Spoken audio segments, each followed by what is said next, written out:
दुश्मन भी गुणगान करे, उसका नाम हिट मशीन खेसारी है। तो चलिए दोस्तों, बात करते हैं भोजपुरी के ट्रेंडिंग स्टार खेसारी लाल यादव यानी दबंग स्टार के बारे में। तो दोस्तों, कुछ ही दिन पहले इस अंजना सिंह का एक बहुत ही इंटरव्यू वायरल हो रहा था।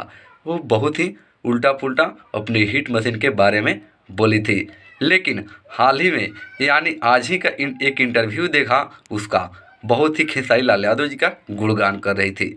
आपको बता दें कि उसमें जो है इंटरव्यू में खेसारी लाल यादव जी की दो घूंट गाने पानी पानी सॉन्ग की भी गाने जो है गाई है, और साथ साथ खेसारी लाल यादव जी के साथ साथ तो अक्षरा सिंह का भी बहुत ही जो है नाम लिए हैं उसमें, यानी उनकी भी बड़ाई की है।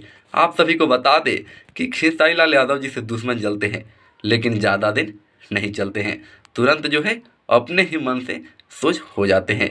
उसी तरह कुछ हाल हुआ इस अंजना सिंह का, तुरंत उसका बयान बदला और तुरंत जो है खेसारी लाल यादव जी का गुणगान करने लगी।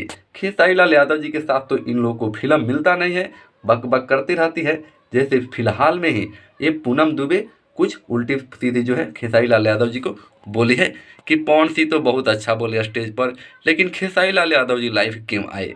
तो इसके लिए दोस्तों मैं स्पेशल वीडियो में बताऊंगा, इसके अगले वीडियो में, कि आखिर क्या है, क्या माजरा है, क्या क्या बताई है। तो चलिए दोस्तों, मिलते हैं फिर अगली वीडियो में। तब तक के लिए जय भोजपुरी, जय बिहार।